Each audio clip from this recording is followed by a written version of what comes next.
এটাকে কোরআনের 1/4 অংশ বলেছেন, আবার নিসফুল কোরআন বলেছেন। এই 4টা সূরা যে একসাথে পড়বে তার কোনো অভাব আল্লাহ রাখবেন না। আমরা একটা পড়বো, পড়েন। আউযু বিল্লাহি মিনাশ শাইতানির রাজীম। বিসমিল্লাহির রাহমানির রাহিম। ইযা জাআ নাসরুল্লাহি ওয়াল ফাth ورأيت الناس يدخلون في دين الله أفواجا فسبح بحمد ربك واستغفر إنه كان توابا الحمد لله إذا جاء যখন আসবে নাসরুল্লাহ আল্লাহ সাহায্য ওয়াল ফাth এবং বিজয় ওরাআইতান নাসা তুমি দেখবে মানুষকে ইয়াদখুলুনা ঢুকছে ফি দীনিল্লাহি আল্লাহ দলে দলে দলে আফওয়াজা কার দলে কার দলে বলা হয় কোন দলীয় না, অবশ্যই দলীয়। আমরা সব মুসলমান, আমরা ইসলামের দলে থাকবো। যারা ইসলামকে পছন্দ করে তাদের সাথে থাকবো, ঠিক কি না? কিসের দলহীন?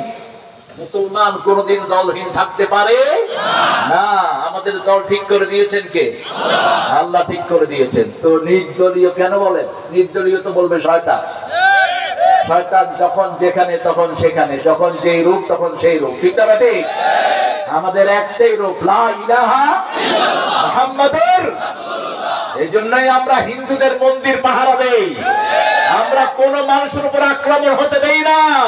কারণ আমার আল্লাহ বলেছেন আমি যেরকম সবার জন্য সমান, আমার দল যারা করবে তারাও সবার জন্য সমান অধিকার ইনসাফ কায়েম করবে। এক দলই নজির স্থাপন করেছে, তাদের কর্মীরা দিন রাত জেগে হিন্দুদের মন্দির পাহারা দিয়েছে। যারা লুট করেছো, যারা লুটের সংস্কৃতি গ্রহণ করেছো, তোমরা কখনো মুসলমানের বন্ধু নও, তোমরা কখনো ইসলামের বন্ধু নও, মানুষের বন্ধু নও। কোন জালেমকে আল্লাহ দুনিয়াতে রাখবেন না। আমরা জুলুম করব না, রাজি আছেন তো? দেখি কারা কারা রাজি নাই, হাত তুলে।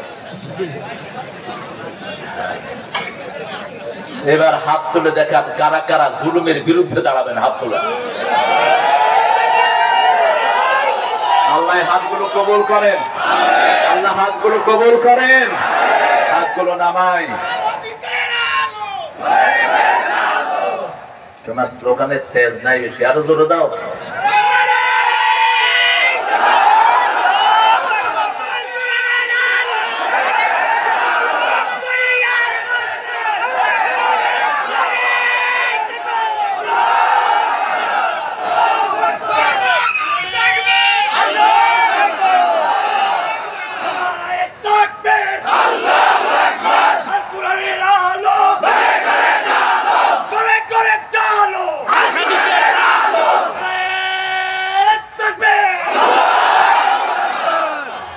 তোমরা কাদেরকে মেরেছো তোমরা বুঝো না। যে শেফাকে তোমরা মাহফিল থেকে বের করে দিয়েছো, সেই শেফা রাতের অন্ধকারে তোমাদের জন্য দোয়া করে কাঁদে। আমার এই শেফাউল হককে বহু প্রোগ্রাম থেকে বের করে দেওয়া হয়েছে, কারণ সে মুসলমান, কারণ সে ইসলামী দলের নেতা। কিন্তু সে তো একজনকেও বের করেনি। গত সপ্তাহে যারা তাকে বের করেছে তাদের সাথেই বৈঠক হয়েছে, একজনকেও বের করে না। এটার নাম ইসলাম। এটার নাম কি? ইযা জাআ নাসরুল্লাহ। আল্লাহ সাহায্য চান তো? আপনারা চান তো? আল্লাহ সাহায্য চাইতে হলে আল্লাহকে সাহায্য করতে হবে। সূরা মুহাম্মাদে আল্লাহ বলেছেন ইন তানসুরুল্লাহ ইয়ানসুরকুম ওয়া ইউসাব্বিত আকদামাকুম। তুমি যদি আল্লাহকে সাহায্য করো, আল্লাহ তোমাকে সাহায্য করবেন। আল্লাহ তোমাদের পাকে মজবুত করে দিবেন। কোত্থেকে হঠাৎ করে 1 ঘন্টা আগেও যিনি জানেন না তিনি ভেগে যাবেন। তিনি কোরমা পোলাও অনেক খাওয়া আয়োজন করে রেখেছেন, ভালো করে খাবেন। আল্লাহ কয় না, সিদ্ধান্ত আমারটা হবে। বারবার জমিন থেকে মোল্লাদেরকে উৎখাত করতে চেয়েছিস, মোল্লারা থাকবে, তুই জমিন থেকে উৎখাত হয়ে যাবে। তুই তুই শুধু উৎখাত হবি না, তোর 14 গোষ্ঠী উৎখাত হয়ে যাবে। এমন অবস্থা হবে ইঁদুরের গর্ত খুঁজে পাবি না পালানোর জন্য। এক আল্লামা বলেছিলেন, আমি দেখছি উত্তর গগনে কালো মেঘ জমেছে।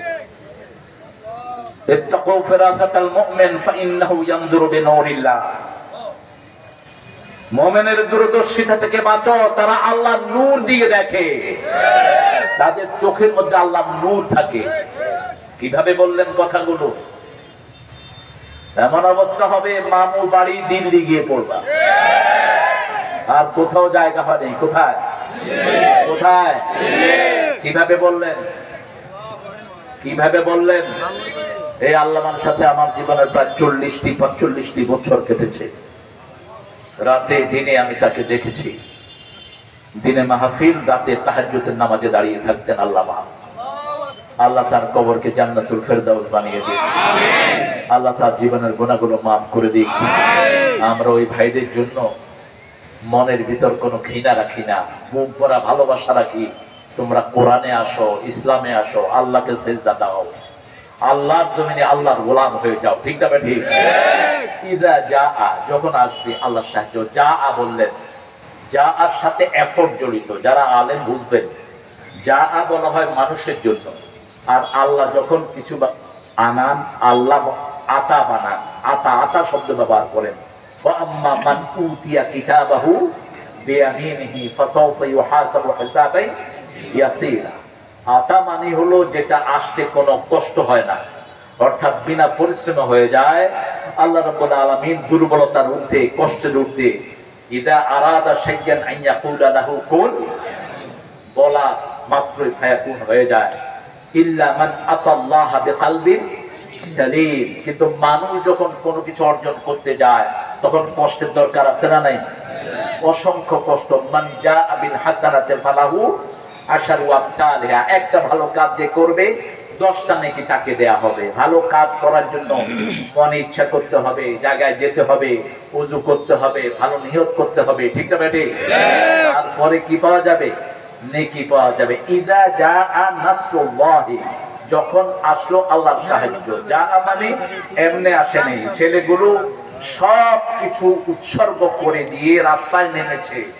গুলি একটার পর একটা বুকে নেয়ার জন্য যখন তৈরি হয়েছে, আল্লাহ বলেছেন এখন আমার সাহায্য তোমাদের জন্য তৈরি হয়ে আছে। কোত্থেকে আসলো এত মানুষ? আপনারা কি মনে করেন শুধু মানুষ? এদের সাথে লক্ষ কোটি ফেরেশতা আল্লাহ পাঠিয়ে দিয়েছে। আল্লাহ রাব্বুল আলামিন বদরের যুদ্ধের কথা কোরআন শরীফে উল্লেখ করেছেন। আনতুম আযিল্লাহ, তোমরা ছিলে অপমানিত। সাহায্য করছেন কে? আল্লাহ। সেই আল্লাহ এখনো আছে না নাই? আমরা একজনের উপর ভরসা করেছি, তিনি কে? আল্লাহ।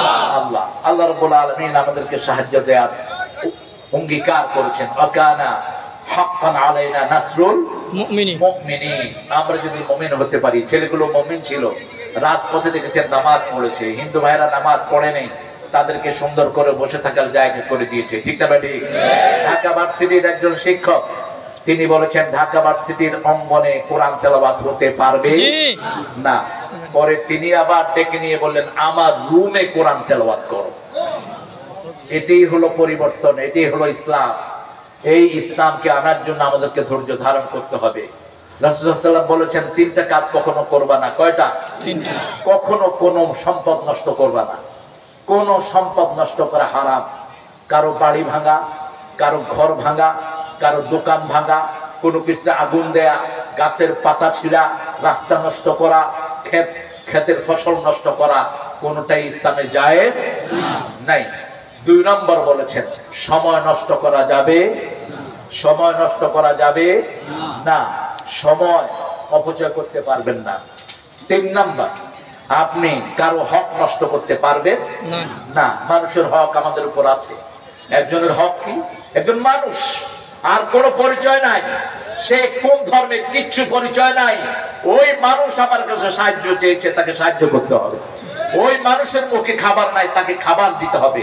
রাসূলুল্লাহ সাল্লাল্লাহু আলাইহি ওয়াসাল্লাম বলছেন ওই লোকটা মুমিন না যে লোকটা পেট পুরে খেলো আর তার প্রতিবেশী না খেয়ে থাকলো। প্রতিবেশী হিন্দু কি বৌদ্ধ এই কথা ইসলামে বলা হয়নি। প্রতিবেশী তাকে খাওয়া দিতে হবে। এটা কার হুকুম? এখন আমরা ইসলাম চাই, আমরা কি মানুষের ভালোবাসা চাই?